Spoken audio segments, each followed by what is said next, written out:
Танд энэ өдрийн мэндийг хүргэе. Тархины алаас сэтгэл зүйн нэвтрүүлэг подкастын шинэхэн дугаар та бүхэнд хүргэж байна. Химнэл радио 91.7 болон Тархины алаас контент хамтран пүрэв гараг бүр та бүхэнд цоо шинэхэн дугаарыг хүргэж байгаа. Өнөөдөр мөн эцэг эх хүүхдийн харилцаатай холбоотой нэгэн дугаарыг та бүхэнд хүргэж байна.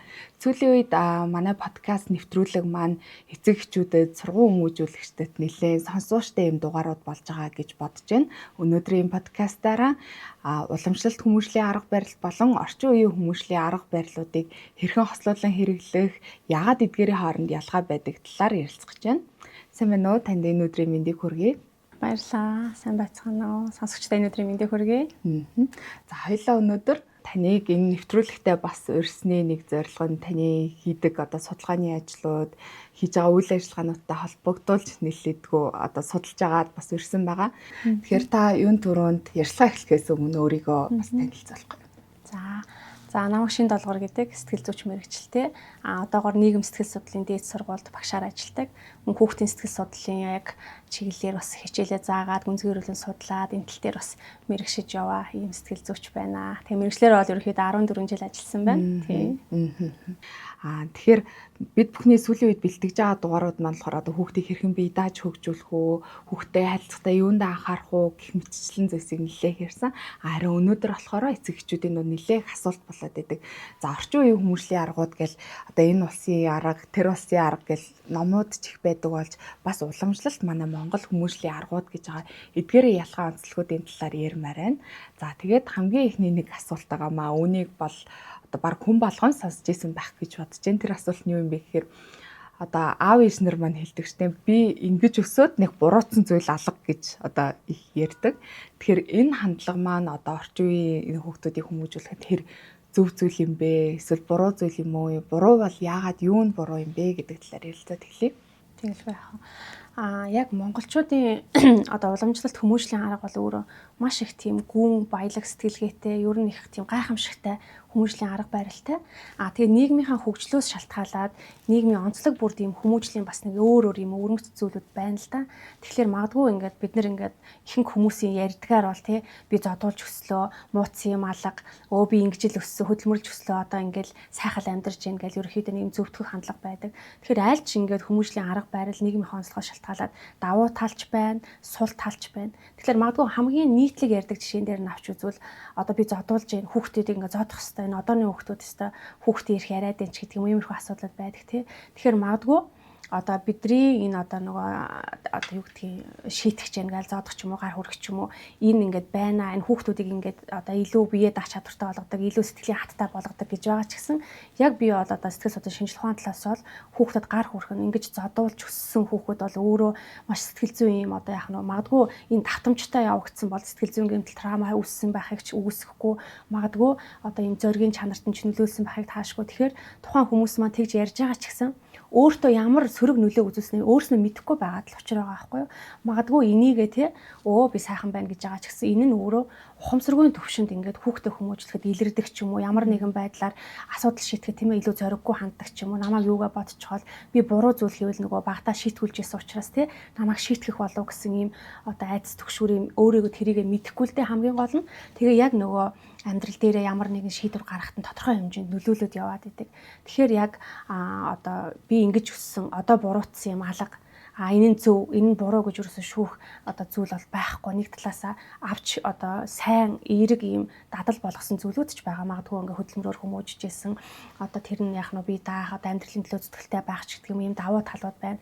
Магадгүй сул талаас нь бол тэрний шийтгэх зодох илүү хүмүүсийн маань түгээмэл ярьдаг зүйл бол энэ асуудал байдаг учраас энэ маань өөрөө яалтчгүй бас нэг юм сул тал байгаа. Тэрийг мэдж байгаа хүмүүс ч байна. Мэдэхгүй яваад байгаа хүмүүс маань илүү их хөвчлэн яах ч вэ зүгээр байна. Энэ хүмүүжил бол хэвийн штэ. Би муухай мууц юм алга гэж ярьж байгаа ах гэж бодоод байгаа юм тий. Тэгэхээр яг таны ажиглагдсан зүйлсээ штэ тий. Энэ дээр тулгуурлаад харангууд эцэг эхчүүдийг хүүхдээ хүмүүжүүлэхдээ нийтлэг ер нь ямар алдаанууд гаргаад ах шиг тань анзаарагддаг вэ? Ерөнхийдөө бол нийгмийн хөгжлөд дагаад ч юм уу цөөхөн хүүхдтэй болж гин хит бөөцөөлөгч гэдэг юм уу те бүр нөгөө уярлын хайраар хайрлаж адгуус мэтэр шүтэн дахихч гэдэг юм уу хүүхдээ ингээд хитрхи бөөцөөлөөд урдуур нь орж бүх асуудлыг шийдэгч гэдэг юм уу миний л хүүхд гэж юм дахих шүтсэн ийм хэлбэрүүд бол сүүлийн үеийн залуучууд ч юм уу ойрын хүрээлэлд бол ажиглагдж байна л да. Тэгээ оюутнуудтайгаа ч гэсэн хамтраад бас энэ тал дээр зөндөө судалгааны ажлууд хийж байна. Харах үр дүнгууд нь бол гараагүй байгаа судалгаанууд хийгдэж байна. Тэгэхээр яг ажиглалтынхаа үр дүнгээс харахад хүүхдийг тийм ээ нөгөө бие даах чадваргүй. Жишээ нь хамгийн энгийн бүр цэцэрлэгийн насны хүүхдээр ажиглахад тийм ээ нөгөө шийдрүү ингээл юу руу тоглоом руу ингээ авирахад унаа буу ингээл гулгуурлуу яхаа тий хувцс нь халтар болчихно ингээл баг ингээл байн гараас нь дагч яваал ингээл бөөцөөлөл гэтэл эдгээр хүүхдүүд маань яах нь тэр нөгөө зоригийн чанар өөрөө бие даах гэсэн өөрөө асуудлыг шийдэх гэсэн юм одоо унж тусаал гүүж хараагаад явж явах хэвээр нас байтал хит ингэж бөөцөөлж идэг. Гэхдээ тэр хувцс нь тийм одоо хэрэгтэй чухал санагдаад хэр болох нь хайран санагдаад байвал тий муу хувцсыг өмсгөөд гаргал та хүүхэд тий өөрийнхөө тэр чин хүүхдийн оюун ухаан танин мэдгүй бие махбод бүх процесс тэр тоглоомын явцад хөгжөөд байгаа байхгүй юу?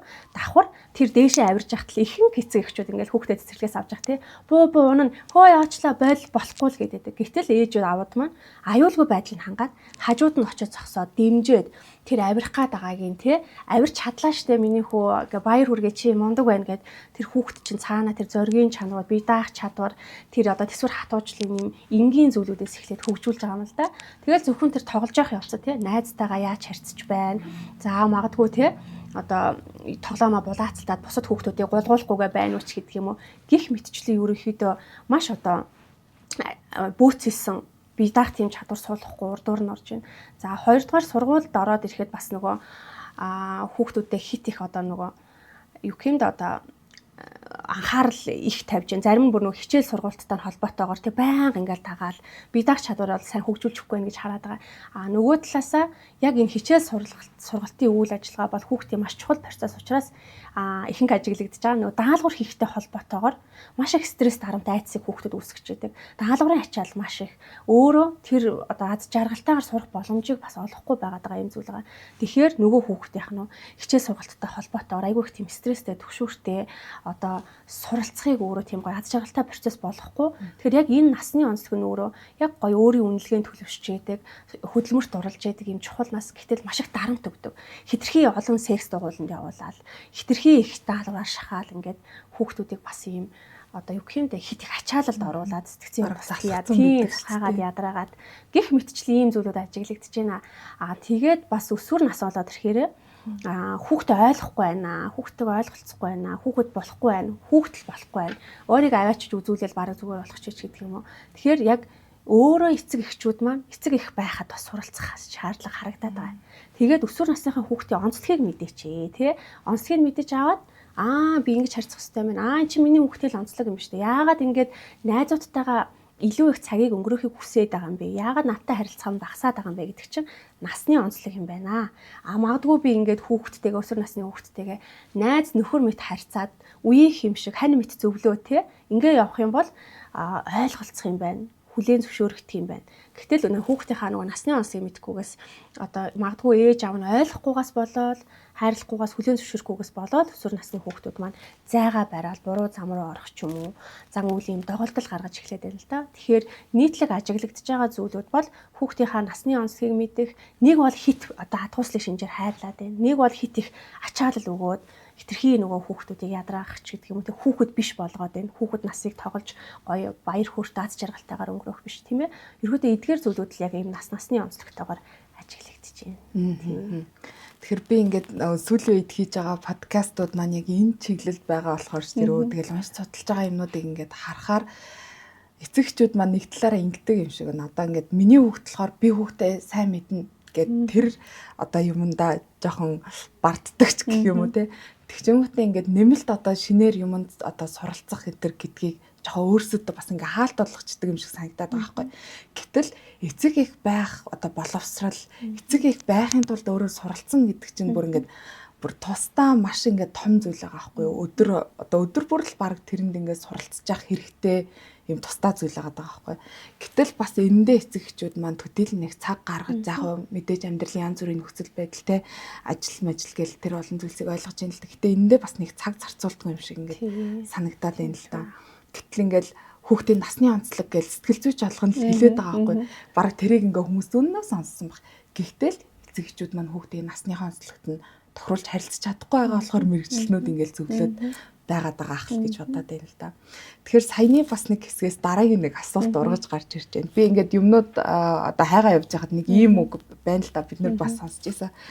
Ингээ хүүхдийг манай Монгол уламжлал 0-5 наснд хаан мэт өргөмжлөө. 6-аас 15 наснд харц мэт дагуулын ажил. 16-аас дээш наснд хань мэт зөвлөн харьцаа гэж байгаа байхгүй. Тэгэхээр ингээд заримдаа ингээ Монгол өгнүүдийг ингээд уншихаар бүр яаж ингэж онч хэлдэг байна гэмээр юм өгнүүд хүртэл байгаа байхгүй. Тэгэхээр энэ үгэнд бараг ингээ манай Монгол юм хүмүүжлийн аргуудын онцлог шингэсэн юм шиг санагдаж байгаа. Тэр эцэг эхчүүдэд нэг ийм зүйл толгороод байна л да. За Монгол хүмүүжлийнхээ аргуудыг ингээд одоо хүүхдээ ингээд өгөөд явнаа, хүүхдтэйг харилцахтаа ашиглана гэхээр за мэдхгүй зүйлс их байдаг бах. Дээрээс нь нэг хүмүүсийн дунд энэ хоцрогдсон гэдэг нэг ойлголт жоохон байгаад тах шиг надад санагддаг.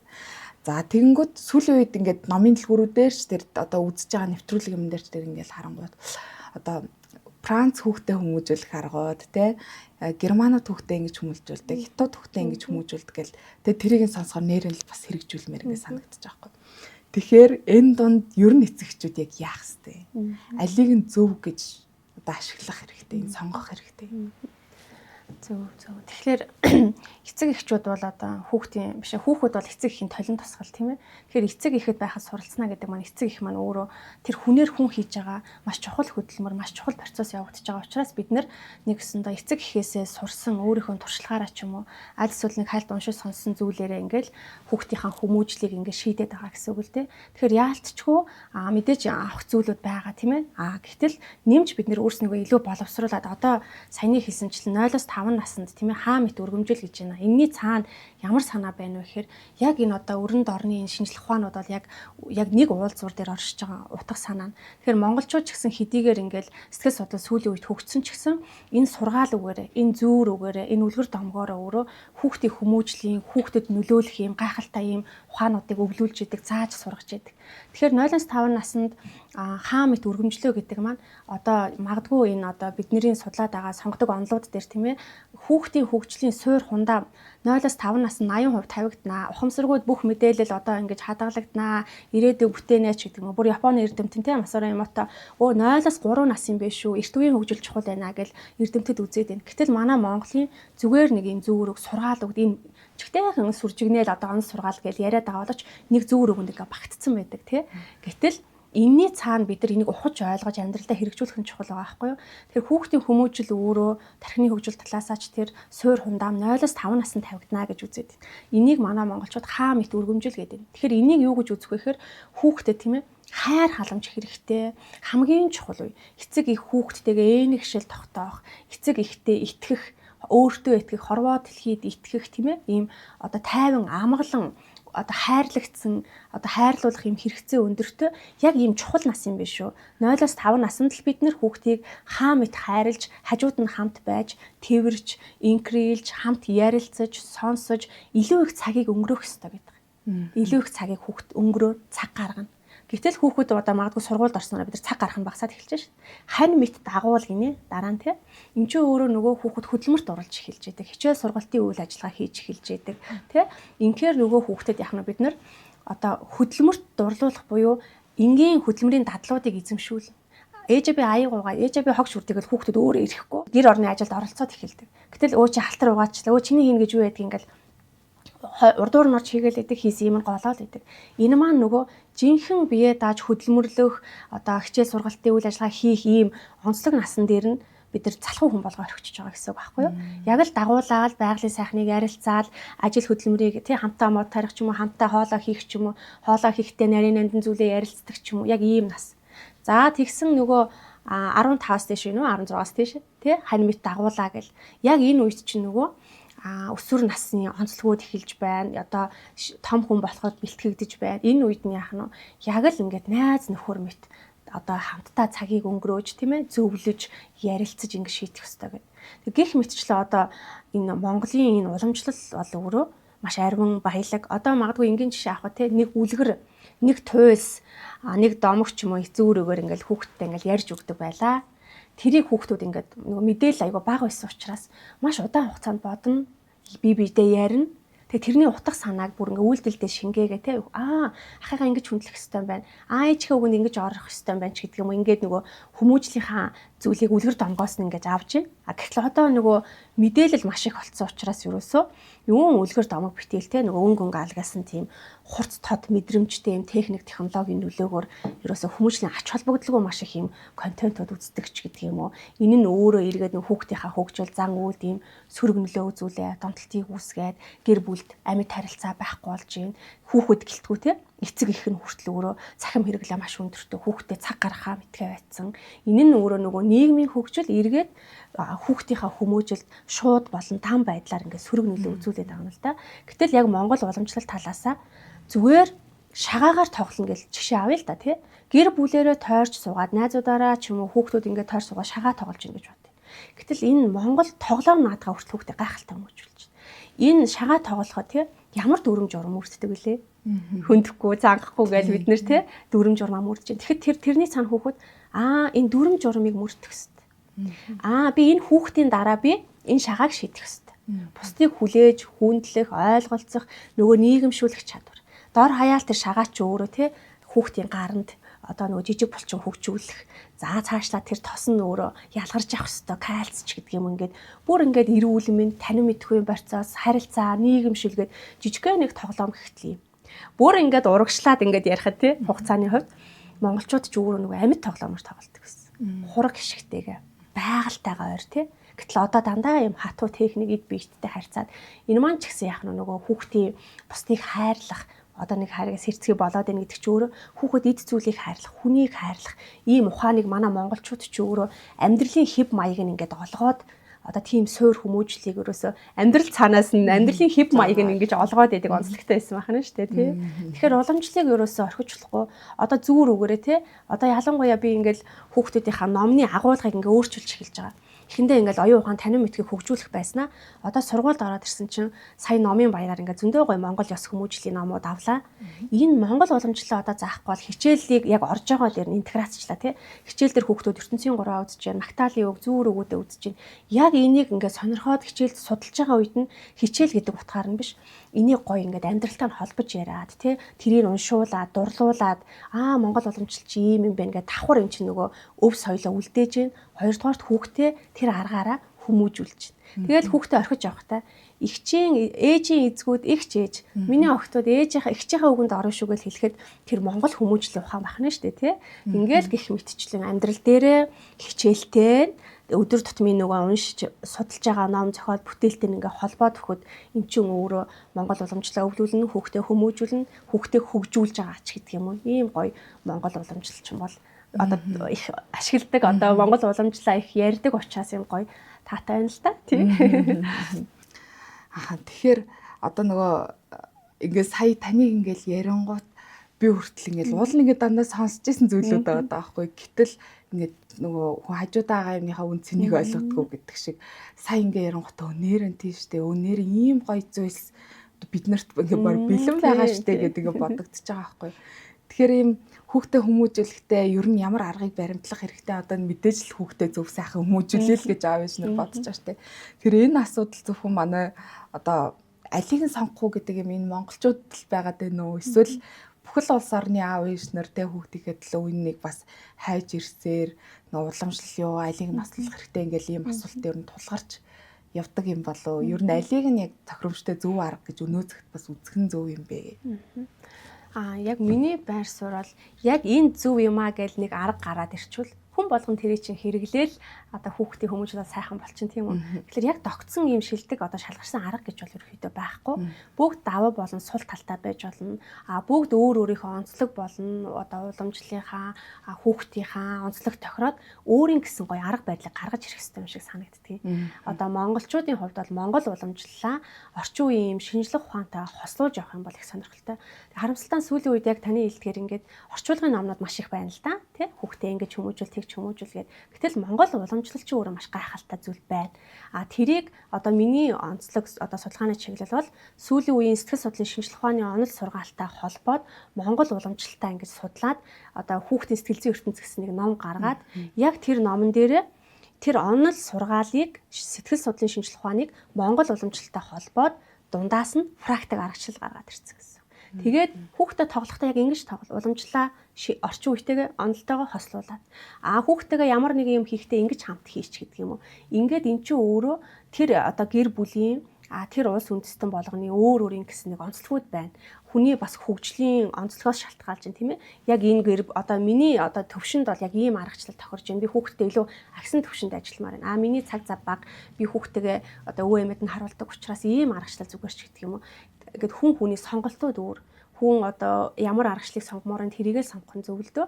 Магадгүй сайхан хуучны Монгол уламжлалаараа одоо хүүхдэд хүмүүжүүлж байгаа хүмүүс байна. Эцэг эхээс ихэнх нь бол ер нь бол эцэг эхээс ингэж удамшигдаж ухамсартай болон ухамсаргүйгээр ингэж удамшигдаж одоо хүүхдэд хүмүүжүүлж байна. Тэгэхээр яг одооны залуучууд маань бас сүүлийн үед харьцангуй юм мэдээлэлтэй тий хүүхдэд зөв сайхан хүмүүжүүлээ, хүүхдэд хөгжүүлээ гэдэгт их анхаарж байна. Тэгэхээр бидний гол баримтлах ёстой зарчим бол бид нар зөвхөн хүүхэд хүмүүжил гэж байгаа ч гэсэн энэний цаана маш том нөгөө үндэснийхаа уламжлал түүх соёл одоо нөгөө тархлааг бий болгож байгаа учраас хүүхдүүдтэй учир зүггүй ингээл манай хүүхдтэй англиар ярьдаг, англиар хэлд орсон шүү дээ гэж бахархаж яриад байгаа байхгүй юу. Энэ бол үнэхээр харамсалтай зүйл.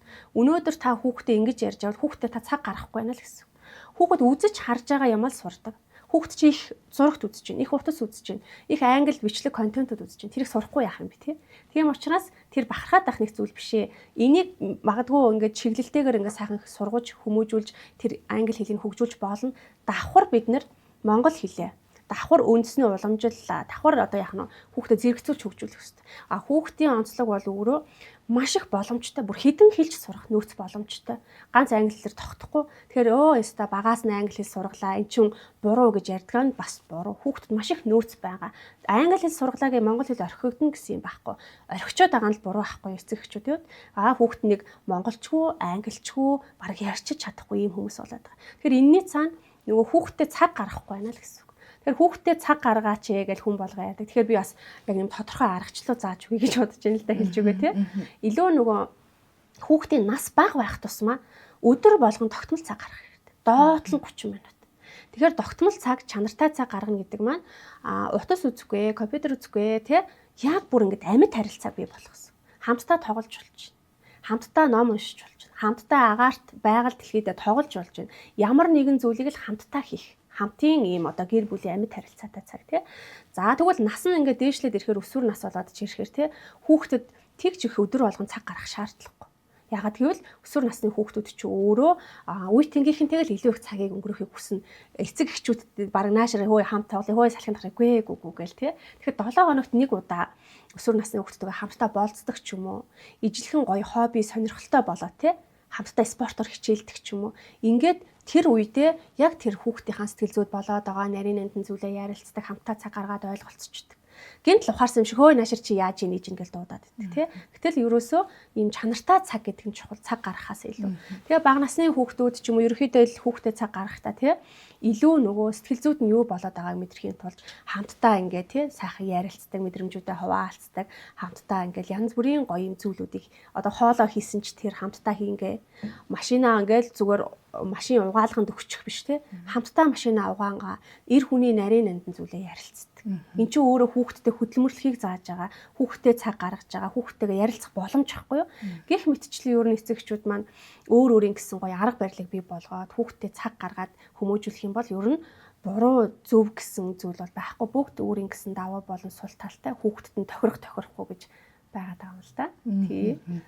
Тэгэхээр сая бол бүр маш олон нөгөө чухал ингээд зүйлс яригдсан юм шиг надад санагдлаа. Хэл гэдэг бол яалтгүй ингээд чухал зүйлээ гэдэгтээ би ч гэсэн санал нэг байна. Яагаад тэгэхээр одоо цус одоо тухайн одоо Монгол цус байлаа гэдэг тухайн хүний генийг батлах зүйл бол мөн тэгсэн хэдий ч гэсэн хэл гэдэг өөрөө тухайн одоо хүний тухайн улс үндэстний соёлын сэтгэлгээг сулгадаг зүйл учраас хэл бол яалчгүй юм чухал зүйл одоо болоод байгаа. Тэгээ сүүлийн үед гадаадд байгаа одоо аав ээж нарыг ч гэсэн ингээд харахад хүүхдүүдээ одоо монгол хэл сургах юм сургалтуудад их явуулж гин би гэртээ байхдаа одоо бид нар дандаа монголоор ярьдаг ч гэдэг юм иймэрхүү зүйлсийг нэлээд хэрдэг. Тэгэхээр энэ маань өөрөө хэл гэдэг чинь сэтгэлгээг сулгаж өгдөгөө одоо монгол хүн байх гэдэг тэр онцлогийг маань хадгалдгаа гэдэг чухал одоо энэ нь чухлаа л гэдгийг харуулдаг шиг санагдчихэв.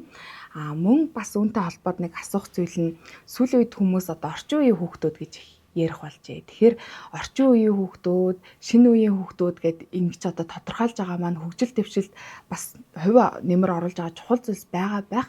А гисэн хэдий ч гэсэн орчин үеийн хүүхдүүд энэ шинэ үеийн хүүхдүүдтэй өөр арга барилаар харилцах хэрэгтэй, өөр байх хэрэгтэй гэчихээр нөгөө юм үе хоорондын ялгаа хана гэдэг зүйлийг бас нэлээх үүсгэж байгаа юм шиг санагдаж байна л да. Тэгэхээр яагаад энэ орчин үеийн хүүхдүүд гэж онцлоод байгаа яг энэ гол онцлог нь яг юу байгаа юм бэ?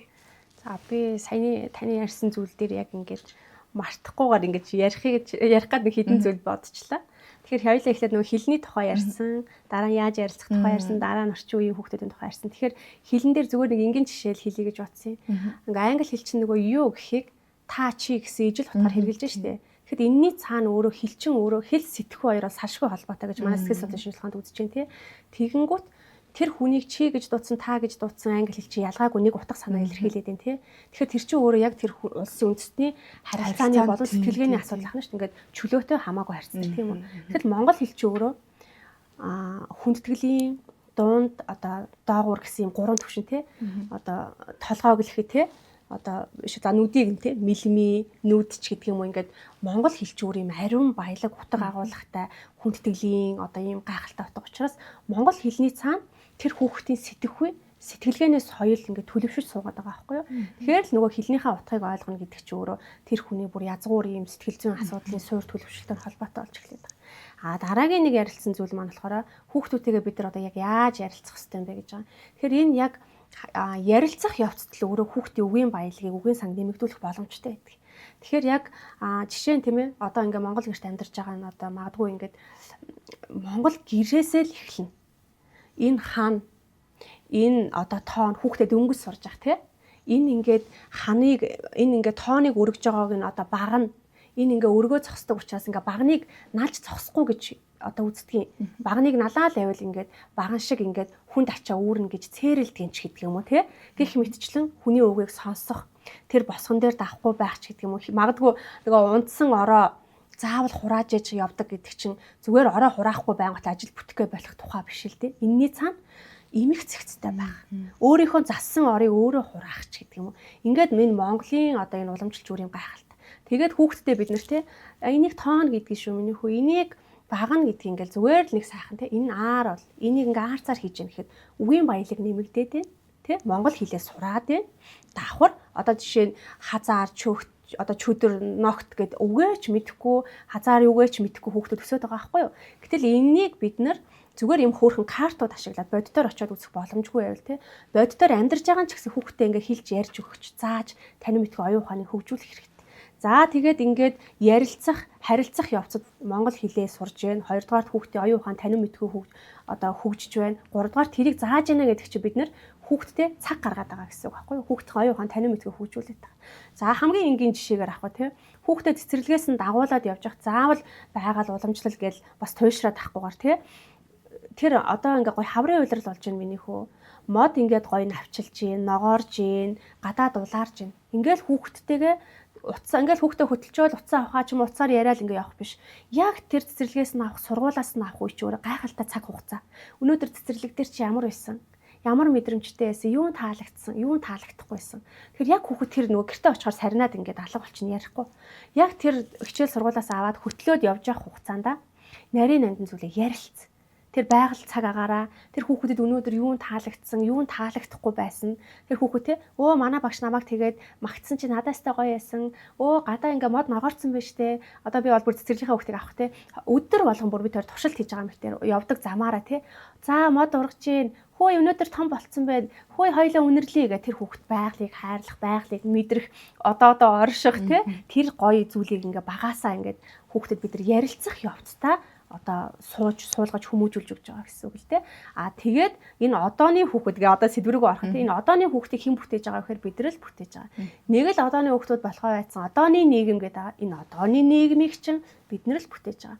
Тэгэхээр нэг хүн өөрөө хувь хувьдаа тэр хүүхдийг зөв хүн болгох, зөв хүмүүжүүлэхт нь анхаарад, зөв Монгол уламжлалч бай, зөв байгаль хэлхийгээ хайрлах, зөв ёс суртахуунч бай. Бид нар өөрснөө тэрийг өөрсөндөө суулгаад эхлэхэд хүүхэд маань тийм болоод эхэлнэ. Тэгээд нэг нийгэмгээ туушрахгүйгээр нэг хүн өөрчлөгдөхөд энэ улс үндэстэн маань өөрчлөгдөх ч гэдэг юм асуудал яригдана л да. Тэгэхээр нэг тийм ялгаатай зүйл бол байхгүй гэж ойлгож байна. Гэхдээ яа харахгүй нөгөө нийгэм, соёл, технологийн нөлөө өөрөө хүүхдүүдийг маш их өөрчлөлтөнд оруулж байгаа гэсэн. Одоо жишээ нь хүүхэд тийм ээ төрсэн цагаасаа эхлээд энэ одоо нөгөө таб компьютер утастай харьцаад маш одоо мэдээллийн 90 100-д маш хурдтайгаа тэр мэдээллийг олоод авчих. Ерөөсөө одоо нөгөө өлсөж үзээгүй ч юм уу. Ягаад гэвэл физиологийн хэрэгцээ хангагдаад эхэлсэн. Хайрлуулах, хараалагдах хэрэгцээ нь одоо сэтгэл зүйн хэрэгцээ талаас хангагдаж байна. Ерөөсөө өөрийгөө хөгжүүлэх ч гэдэг юм уу, өөрийнхөө төгөлдржүүлэх юм хэрэгцээн дээр шууд ингэж автоматар ирээд байгаа байхгүй юу, хөгжлийнхаа үр дүнгээр. Тэгэхээр өөрийгөө хөгжүүлэн төгөлдржүүлнэхээр нөгөө хэл ус сурах ч юм уу ийм тал дээр анхаарад байгаа гэсэн. Тэгэхээр бид нар яа харахгүй одоо нөгөө буруутгах зүйл биш ээ. Эдний чинь онцлог өөрөө энэ мэдээллийн 90 100 техник технологи 90 100 байгаа учраас магадгүй их хатуу биеттэй харьцаж амьд харилцаа байхгүй байгаа учраас бусдыг хайрлах ч юм уу, бусдад амьд харилцаа холбоо хүндлэх тал дээр учир дутагдaltaй байгаа бол бид нар энэ тал дээр нь эцэг их бүр тий багш нар бүр ингээд дор бүрнээ сургаад өгөхөд ядчил нэг өдрийг тий гэр бүлдээ утасгүй интернетгүй эко өдөр болгоод амьд харилцааг бий болгодог ч гэдэг юм уу. Ингээд ирэхээр энэ ингээ өөрчлөгдөх боломжтой зүйлтэй гэр бүлээсээ эхлээл өөрчлөх боломжтой. Энэ гэхдээ даваа тал нь юу вэ гэхээр илүү ухаалаг болно. Яагаад гэвэл энэ яагаад ингээд мэдээлэлтэй байгаа учраас энэ хог хаях юм бол байгаль дэлхийн маань дэлхийн уйл нь штэ гэх тий. Байгаль ингээд сүйтгэж болохгүй штэ. Яагаад хүмүүс энийг ингээд мэдээл байгаа учраас тий.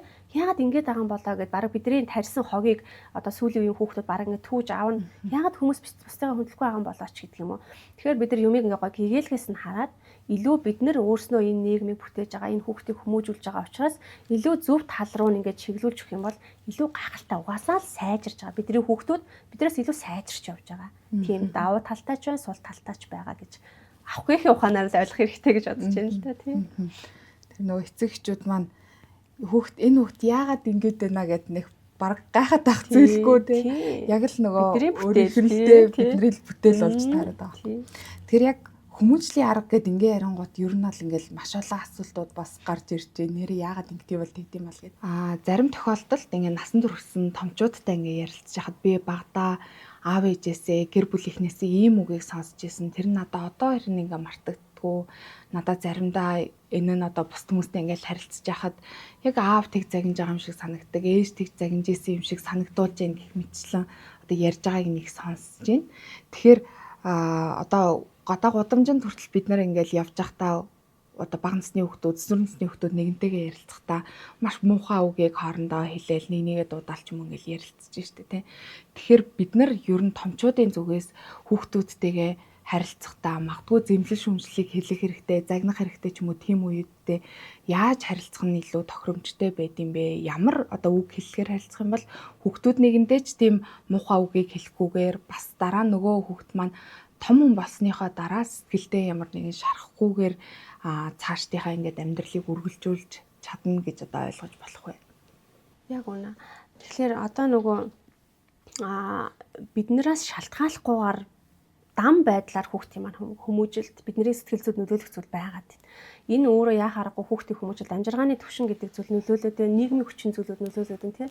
Яа харахгүй ингээл одоо санхүүгийн одоо байдлаасаа нийгмийн одоо төвчрэлч гэдэг юм аль эсвэл тийм амьдралын түвшин энэ байдал маань бидний сэтгэл зүйд нөлөөлөнгүүт бид нар өөрснөө маш их юм стресстэй хэдий болгоод байна бүтээгээд байна гэсэн ч гэсэн дотроо их ингээд одоо амьдрахын төлөө их тэмцэлтэй байгаад байна л да. Хүүхдийн маань хөгжөөлт бүр дам байдлаар, бүр шууд байдлаар ч юм уу бидний сэтгэл зүйд ч гэсэн шууд болон дам байдлаар нөлөөлж байгаа бас биднээс шалтгааллахгүй хүчин зүйлүүд байгаад байна л да.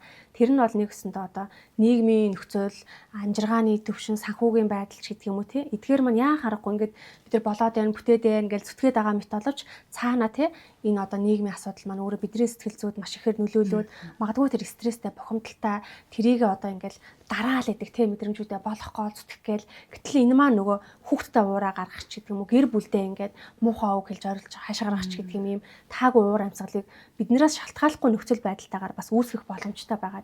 А хоёрдугаарт энэ одоо гэр бүлийн хосууд маань тийм ээ бие биедээ дээр үед бол ингээл та гэж хүндэлдэг байсан бол одоо ингээл чи хой чи юм уу юу гэл ингээл муухай үгүүдийг тий гудамжны үгүүдийг гэртээ оруулж ирдэг хүүхдийнхээ хажууд хилдэг. Энэ маань өөрөө хүүхд маань би ч гэсэн хүнийг ингэж хэлж болох юм байна. Хүний хүндлэх гэдэг чинь ийм зүйл байдаг юм байна гэж сурж байна. Хоёрдугаар сургууль нийгмийн орчин маань өөрөө тэр хүүхдийн хүмүүжлийн маш чухал нөлөө үзүүлдэг зүйл тий.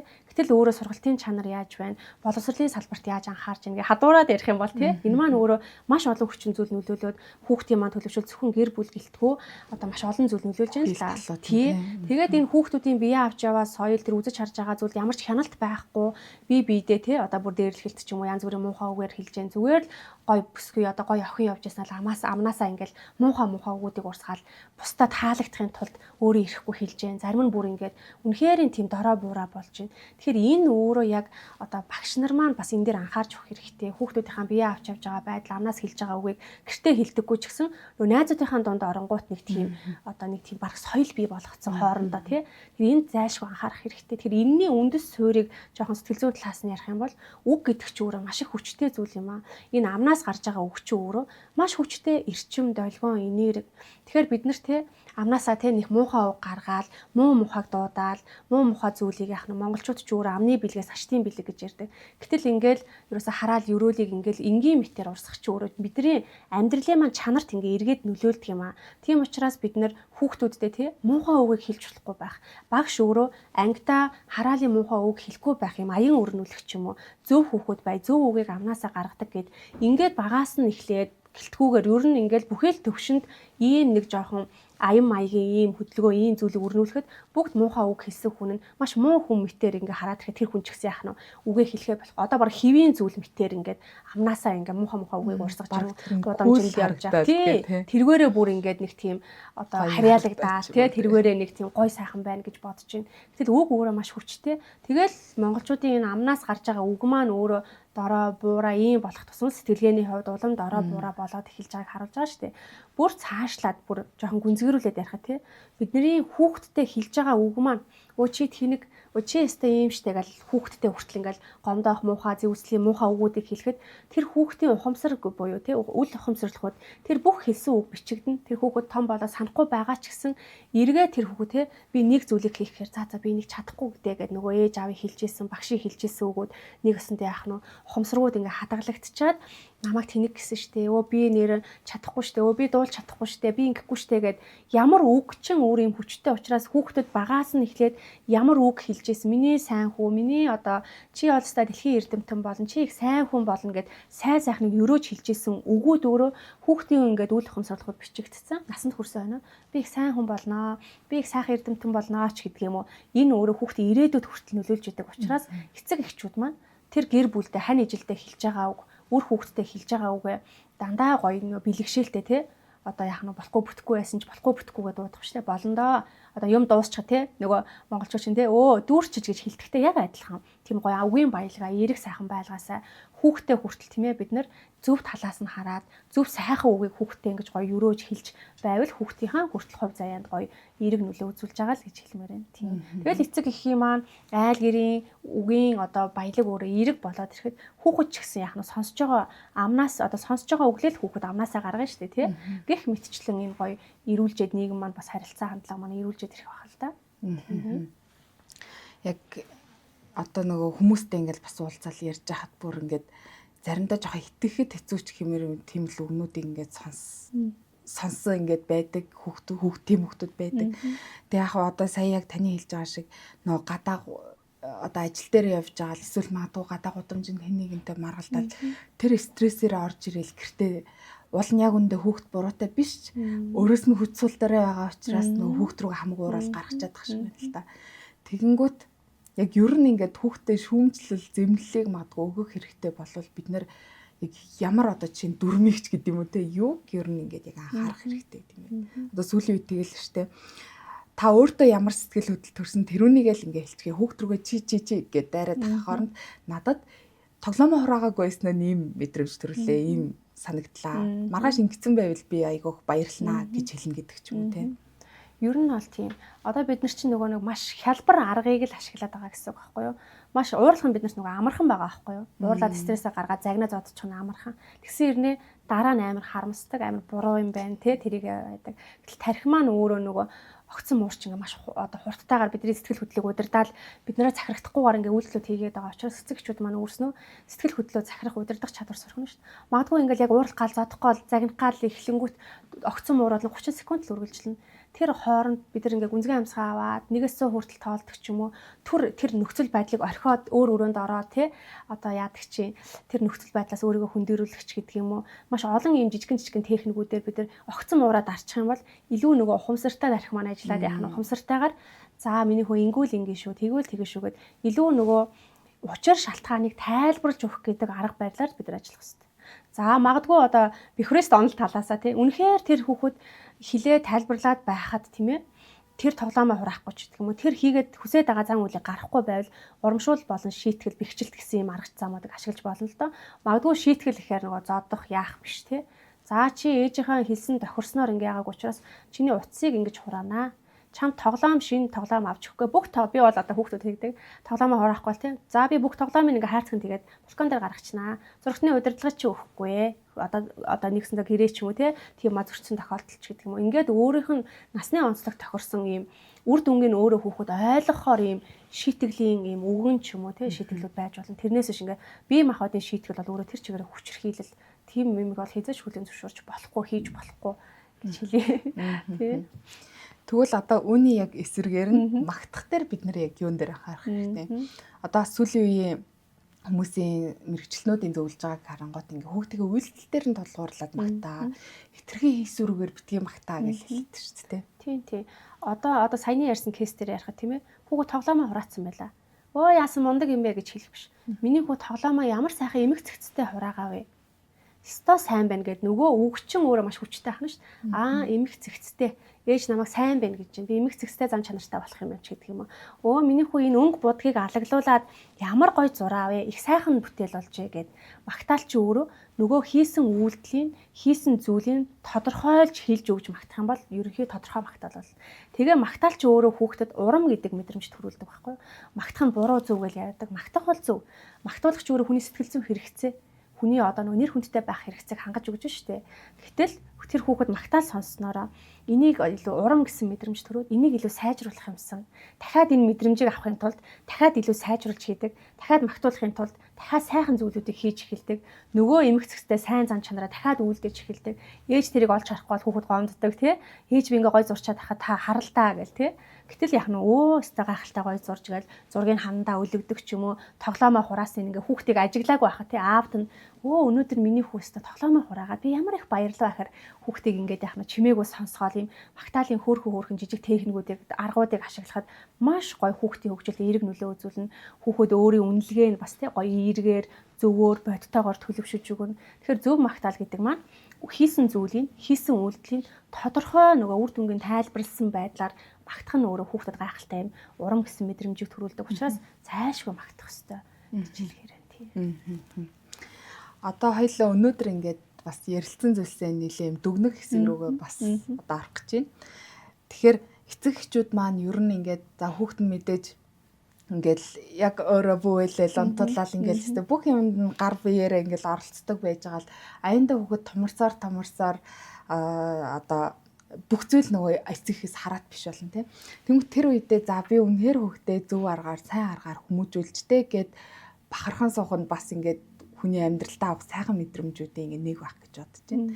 Тэгвэл хүүхдээ өсгөж хүмүүжүүлэхдээ яг юун дээр илүү их анхааруул одоо нэг зүйл дүнчтэй анхаарвал бид нар ирээдүйд тэр сайхан мэдрэмжийг яг авч чадах юм бэ. Мэдээж хүүхд толгой өсвөр насндаа ч юм уу магадгүй ингээл за тамиг татж байгаа хүмүүс яд юм бол тэ ариг уухаар хүмүүс яд юм бол гэл хэрэгтэй хэрэггүй зөв буруу гэл бидний нийгмийн одоо энэ шүүлтүүрээр боддог тэр зүйлсийг сонирхдаг. Гэхдээ сонирхож байгаа ч гэсэн тэрэнд автахгүйгээр ямар хүүхдүүд нь яваад байгаа юм те. Ямар хүүхдүүд нь автчихад байгаа юм. Тэр юун дээрээ ингээд анхаарч өрн байх хэрэгтэй. Яг дүгнээд хэлэхэд нөгөө нуур амгалан бол нугас амгалан гэдэг шиг гэр бүлийн одоо харилцаа, гэр бүлийн орчин өөрөө хүүхдийн хүмүүжлэн анхдагч орчин учраас энэ харилцаа маань маш чухал. Тэгэхээр үүн дээр гол чухал роль гүйцэтгэж байгаа хүмүүс маань өөрөө эцэг. Тэгэхээр аавын зүгээс эхнэрээ хайрлах, энгийн зүйлээс эхэлнэ. Эхнэрээ хүндлэх, эхнэрээ сонсох, эхнэрээ халамжлах. Тэгэхээр хүүхдүүд маань бусдыг яаж хайрлахыг, халамжлахыг сурна. Эрэгтэй хүүхдүүд маань эмэгтэй хүнийг ингэж хайрлах хэрэгтэй юм байна, ингэж хүндлэх хэрэгтэй юм байна гэдгээс сурж ирээдүйн сайн аав, сайн эр хүн байхад суралцсан. Охтууд болохоор би чи эмэгтэй хүн намайг ингэж хүндлэх хэрэгтэй юм байна, ингэж хайрлах хэрэгтэй юм байна. Ингээд өөрийн үнэлгээд эшилж чинь тий. Өөрийг нь хайрладаг хүнийг сонгохгүй ч гэдэг юм уу. Тэгээд эцэг ихээсээ ийм үлгэр дураал авч байна. Тэгвэл эмэгтэй хүн өөрөө хань ижлээ хайрлах. Одоо Монгол уламжил тий. Ийм дугуй аяганд ингээд цайныхаа дээжийг ингээд хөртөө хийж өгдөг. Энд чинь өөрөө хүндлэл. Тэр одоо та хэд маань үзэж байгаа хүмүүс маань ингээд хөртөө ингээд цайныхаа дээжийг өгөөд цээжээ тэхвэлгээл тий. Ингээд хүр хийтэл угаал тийм хүндлэгдсэн мэдрэмжийг авч байдаг. Тэгэл тэр нөгөө идэ будааны дээж гэдгээс ихсүүлээл уламжлалтай холбоход тэр зүгээр энгийн зүйлэр тий бие биегээ сонсох, хайрлах, хүндлэх ерөөсөө гэр бүлд хамгийн чухал зүйл хайр. Тэг хүнийг хайрлаж сурсан хүн өөрөө хайрын хэрэгцээнд хангагдсан хүн өөрөө хизээч буруу зүйл татагдаж ордгоо. Бусдыг хүндлэх, хайрлах. Хизээч өөр бүлэгт, өөр муу хүмүүсийн муу бүлэгт очиж харайлагдахгүй. Хүнээс хизээч хүнийг гомдоохгүй. Тэгэхээр гэр бүлийн энэ анхдагч орчин маань өөрөө хүүхдээ хайрладаг, тэвэрдэг, цаг гаргадаг, эхнэр нөхөр хоорондоо тий одоо цуглаж инээж цов жуурлна гэдэг шиг гэр бүлийн юм халуун талаан орчин нуур амгалан бол нугас амгалан гэдэгтэй адилхан ерөөсөө энэ л зүйлийг бий болгох юм бол хүүхдийн сэтгэл зүйн хувьд асар том дархлааг суулгаж өгч байгаа гэсэн. Ирээдүйн гэр бүл болоход нь бид нар яах нь яг л миний гаргаж ирсэн үйлдэлийг гаргаж байна да эхнэрээ сайхан хайрлаж халамжилж байна. Энэ яг л над шиг сайхан эмэг цэстэй ээж болж хань ижлээ хүндэлж байна гэх тий. Бид нар одоо яг ухамсартайгаар ингээл мэдээж эцэг эхээс өвлөгдсөн зүйлүүдийг өөрчилж байгаа ч гэсэн яг л ээж шиг ээж болохгүй аав шиг аав болохгүй тэр одоо нэгсэндээ програм яг л тийм байдлаар итгэвчээд яг л тэр хүмүүжил яг л тэр эцэг эхээс сурсан зүйл ерөөсөө л бидний одоо газрын зурагтай адилхан гарын авлага болж өгöd байгаа байхгүй. Тэгэхээр бид нар яг анхдагч орчноос нь эхлээд хүүхдээ хайрлсан, хүүхдийнхаа дэргэд ядаж битгий муудалц, хүүхдийнхаа дэргэд ядаж битгий хүмүүл яг л ингээл бид нар зөв хүн болоход нь багадаа нь л анхаарад өгчих юм бол хүүхд ч өөрөө саяны ярьсан зүйлүүдтэй холбоотойгоор зоригийн чанар нь хөгжсөн, зоригтой, сэтгэлийн тэнхээтэй би стресс чи сэтгэлээр унжаана гэж архитаар суугаад буруу зам руу орох биш. Сэтгэлийн тэнхээтэй. Яагад бол багаас нь та зоригийг хүмүүжүүлээ тэр юм руу авиргаал тэр хүчийн шаардаал тий багаас нь бусдыг хайрлах сэтгэлгээг суулгаад өгсөн өөрийгөө хайрлахыг өөрийгөө үнэлэхийг тэр хичээл ном хийж байхад нь тий гой жаргалтайгаар хэлгээд өөрийн үнэлгээ байгаа учраас хизээш доошоо орж одоо амьдрал зовлон бэрхшээл тохиолдоход нуур чугарж унахгүй даваад гарчдаг ч гэдэг юм уу. Ингээд бид нар ерөөсөө юм суур одоо эрт үеийн хөгжилд нь анхаараа суур фундамент зөв тавьсан үед насанд хүрсэн хойноо яг тэр одоо төлөвчлөөрөө хүүхэд биеэ дааж авч явна. Магадгүй нийгмийн нөлөөгөөр буруу зуруу зүйл рүү орж үзэх ч гэсэн хүний амьдралд байх л зүйл. Хүн алдчихэж амьдрал чинь заавартайгаа ирэхгүй те. Алдчихэж л буцаал тэр суур байгаа учраас зөв тийшээ орно. Алдаа болгоныг хүн дээр тусгаж авчлахгүй. Өсвөр наснда хүүхэд арх ууж үзэн, тамхи татаж үзэн. Энэ насны онцлог учраас арх уухад ямар байсан, тамхи татахад ямар байсан энэ чи их сөрөг зүйл биш үү те. Эрүүл мэндэд ийм юм биш те. Дими гэд ингээд зэмлэж шийтгэж буруу шаах биш. Хүүхдээ сайхан сонсож өгөөл ярилцаал ингэж одоо нэг ойлгож өгөх нь өөрөө яах нь хүүхдээ тэр чигтээ хальтрахаас тэр чигтээ буруу зам руу орохоос ч юм уу хамгаалж өгтөглөө. Тэгэхээр ерөөсөө л суур хундамаас нь хүүхэд төрсэн цагаас битгий хэл эхийн хөвлөд байх үеэс хүүхдийнхаа хүмүүжүүлд анхаараарай. Эцэг эхчүүд биднээс их зүйл шалтгаална шүү. Өнөөдөр ингээд хөгшин болчоод настай болчоод энэ намайг хайрлахгүй энэ натаа уцаар ярьдгүү энэ намайг сонсохгүй байх гээд энэ натаа ярилцахгүй байх гэх бишээ. Та өөрөө тэр хүнийг бүтээсэн шүү те. Та багт нь хэрэг сонсдог байсан бэ? Хэрэг цаг гаргадаг байсан? Хэрэг хайрлж халамжилдаг байсан? Одоо та халамжлуулж байгаа чинь таны л одоо нөгөө ямар үр суулгасан тэрнийхээ л үр шимийг үзэж байгаа юм одоо учиртай гэдэг. Тий. Нөгөө нэг зүйл дээрээс бас уншиж ирсэн юм байна. Яаж хайрыг мэдэрч өссөн тэрүүгээрээ хүнийг хайрладаг. Ерөөсөө ямар хайрыг мэдэрсэн тэрүүнийг мэдэрсэн юм чинь хүнд өгөхөд тэр хүнд асуудал байхгүй. Тэгэхээр бас хайр хэрэгцээ гэдэг ч мөр ингээд аюу чухал зүйл гэдгийг ингээд бас саяны хэсгээс олж харсан байх гэж бодож байна. Тэгэхээр өнөөдрийн дугаар маань бүр маш баялаг дугаар боллоо. Уламжлалынхаа талаарч ярьлаа, орчин үеийн аргуудын талаар ярьлаа. Тэгээ эцэстээ ингээд явж тэ хүний сэтгэл зүйн хэрэгцээ, сэтгэл зүйн онол гэл энэ бүх юм дээр л ингээд одоо нийтэн нийлж гин гэж бодож байна л та. За сүүлийн бас нэг асуулт байна. За одоо ингээд өнөөдөр ингээд аав ээжээс ямар ч харилцаа мэдрэмжээр ингээд өссөн янз бүрийн хүмүүс байгаа тий. Тэгээ тэрэнд нөлөөлсөн одоо олон хүчин зүйлж байгаа. Тэгж өсөглөө та намайг гэд буруутгаад байх ч гэсэн ер нь бол хэцүү. Гэтэ ингээд аав ээжийнхээ магадгүй өссөн ингээд хүмүүжлээс харангууд за энэ нь үнэхээр надад цөргөөр нөлөөлж ийжтэй гэд өнөөдөр тэр хүн бодчихлоо. Тэгвэл түүнийгээ ингээд за би хүүхдэд хэрэглэхгүй шүү ийм зүйлийг гэж бодчаал хэрэглээл ингээл явж идэг шүү дээ. Хүүхдэд загнахгүй шүү. Эсвэл хүүхдэд тийм үг хэлэхгүй шүү. Би ийм үг сонсч байсан болохоор гэл хүүхдэд хэлсэн юм л байдаг. Тэгэхээр энэ дээр яг яаж ингээд анхаарах хэрэгтэй юм бэ? Өнгөрсөн цаг хугацаанд очиод мэдээд засч ингээд хэцүү. Аав ээжигээ бас буруутгаад байх хэцүү. Тэгээ ийм нөхцөлд юу нь яах хэрэгтэй. Яг зөв. Тэгэхээр өнөөдөр тий ингээд бидний хүрсэн өндөрлөг бол эцэг эхийнхээ хүрсэн өндөрлөгийг цааш нь үргэлжлүүлж байгаа гэсэн үг л дээ нэг талаасаа тий. Тэгэнгүүт бид нар тэр эцэг эхийн улам одоо биднэрт өгсөн одоо хүмүүжлийн хэв маяг ч гэдэг юм уу бидний сэтгэл зүйн онцлогийг одоо тий бүтээж өгсөн зүйлийг бид нар цааш нь хөгжүүлж баяжуулж авах. Тэрэн дээрээ тулгуурлаад. Тэгэхээр бид нар өөрийнхөө сэтгэл зүйтэй өөрийгөө хөгжүүлэх дээр өөрийгөө таних дээр бас илүү их ажиллана гэсэн. Тэрэнд нэг цаг зав гарахгүй зүгээр урсгалаараа бусдыг гэмтэж байгаа ч мэдхгүй зааж байгаа ч мэдхгүй жаргалтай байгаа юугаа ч мэдхгүй ингээл явж гин болоод байгаа ч байна. Болохгүй байгаа ч байна тий. Тэгэхээр үнэхээр өөрийгөө таньж мэдхээс л эхэлж байгаа. Манай ээж аав яг ингээд өглөөд идэг байсан чинь би яг одоо ингээд өглөөд идэг болж шүү. Энэ өстой болохгүй шүү. За энэ надад юутай холбоотойгоор өсч. Энийг таньж гин мэдж гин гэдэг чи өөрөө энийг одоо хор хөнөөлөн энийг хийх юм юунуудыг багсгаж өгч байгаа гэсэн үг байхгүй юу. Тэгэхээр ерөөсөө л өөрийгөө танихаас мэдхээс өөрийнхөө сэтгэл зүйн боловсролыг дээшлүүлэхээс эхэлнэ. Ядчил энэ надад ямар гэмтэл байдгүй, надад ямар онцлог байдгүй, надад ямар сул тал байдгүй. Энэ сул талыг яаж засаж өөрчилж болох вэ? Тэгэхээр хүүхэд настай л бүгд холбоотой мэтэр ойлгож болохгүй. Бид нар ч гэсэн өөрийн гэсэн сэтгэл зүйн хүмүүс өөртөөгөө ажиллаад өөртөө шин дадал хвшлүүд идэг, шин соёл, шин зүйлийг бүтээж бий болох боломжтой байхгүй юу.